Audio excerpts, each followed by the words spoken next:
जय हिंद दोस्तों। आज का हमारा टॉपिक है ब्रह्मांड।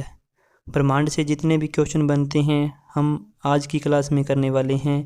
पहले हम ब्रह्मांड में आने वाले सभी क्वेश्चनों को डायग्राम के माध्यम से समझेंगे और बाद में हम स्लाइड के माध्यम से इन क्वेश्चनों के बारे में डिस्कस करेंगे। चलो शुरू करते हैं। सबसे पहले हमारे एग्जाम में यही क्वेश्चन आता है कि हमारे सौरमंडल में कितने ग्रह होते हैं। हमारे सौरमंडल में 8 ग्रह होते हैं, जिसके अंदर सबसे पहला ग्रह होता है बुध, दूसरा ग्रह होता है शुक्र, तीसरा ग्रह होता है पृथ्वी, चौथा ग्रह होता है मंगल, पांचवा ग्रह होता है बृहस्पति, छठा ग्रह होता है शनि, सातवां ग्रह होता है अरुण, आठवां ग्रह होता है वरुण। इसी तरह हमारे सौरमंडल में 8 ग्रह होते हैं।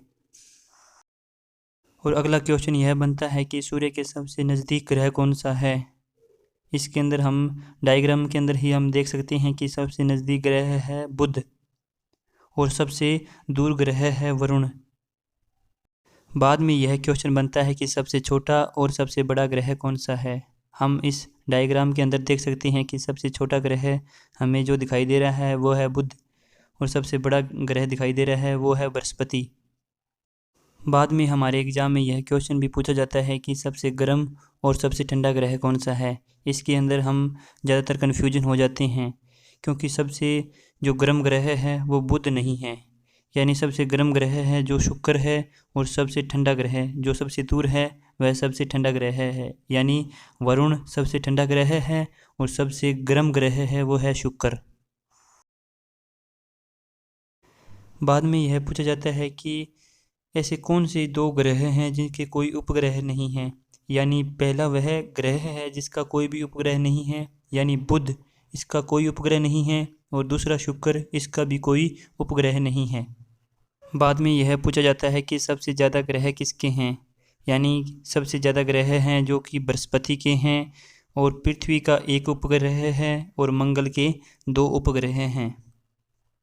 बाद में यह पूछा जाता है कि वलयों वाला ग्रह किसे कहते हैं। यानी शनि के 7 वलय होते हैं और अरुण के 5 वलय होते हैं। अब हम सभी ग्रहों से बनने वाले मुख्य क्वेश्चनों के बारे में डिस्कस करेंगे। सबसे पहले आता है बुध। बुध होता है यह सबसे छोटा ग्रह है और यह सूर्य के सबसे नज़दीक ग्रह है और इसका कोई भी उपग्रह नहीं है। चलो नेक्स्ट ग्रह की ओर चलते हैं। अगला ग्रह हमारे पास है शुक्र। इससे आने वाले मुख्य क्वेश्चन है, यह सबसे गर्म ग्रह है और दूसरा है इसका कोई उपग्रह नहीं है और तीसरा इसे पृथ्वी का जुड़वा बहन भी कहते हैं।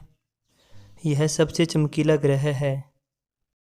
पॉइंट नंबर 5 है, यह पृथ्वी के सबसे नज़दीक ग्रह है। और पॉइंट नंबर 6 है, पृथ्वी के समान आकार का है। पॉइंट नंबर 7 है, सुबह का तारा और शाम का तारा भी कहते हैं।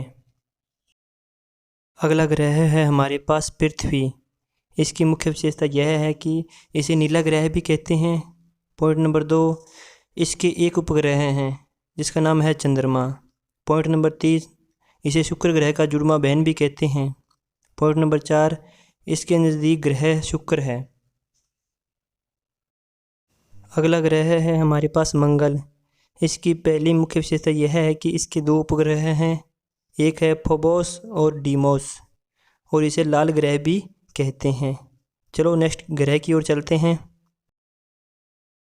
अब हम बृहस्पति ग्रह के बारे में डिस्कस करेंगे। पॉइंट नंबर 1, इसके सबसे ज़्यादा उपग्रह हैं। पॉइंट नंबर 2, यह आकार में सबसे बड़ा ग्रह है।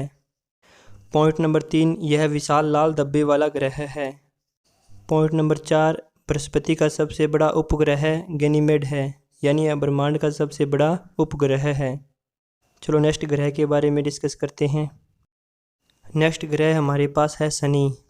इसकी मुख्य विशेषता यह है कि यह दूसरा सबसे बड़ा ग्रह है और इसके 7 वलय हैं। चलो नेक्स्ट ग्रह के बारे में डिस्कस करते हैं। नेक्स्ट ग्रह है हमारे पास अरुण ग्रह। इसकी मुख्य विशेषताओं के बारे में डिस्कस करते हैं। इसके 4 और 5 वलय हैं। इसे लेटा हुआ ग्रह भी कहते हैं और इसे वरुण का जुड़वा भाई भी कहते हैं। इसे हरा ग्रह भी कहते हैं, इस पर मीथेन गैस पाई जाती है और यह आकार में वरुण के समान है। चलो नेक्स्ट ग्रह के बारे में डिस्कस करते हैं। नेक्स्ट ग्रह है हमारे पास वरुण। इसकी मुख्य विशेषताओं के बारे में डिस्कस करते हैं। इसकी मुख्य विशेषताएं यह है कि यह सूर्य के सबसे दूर ग्रह है और यह सबसे ठंडा ग्रह भी है। इसे अरुण का जुड़वां भाई भी कहते हैं और यह सूर्य की परिक्रमा करने में सबसे ज़्यादा समय लेता है। धन्यवाद दोस्तों, हमें आशा है कि आपको इस क्लास से बहुत कुछ सीखने को मिला होगा। यदि यह क्लास आपको अच्छी लगी हो तो क्लास को लाइक और चैनल को सब्सक्राइब जरूर करना। जय हिंद, जय भारत।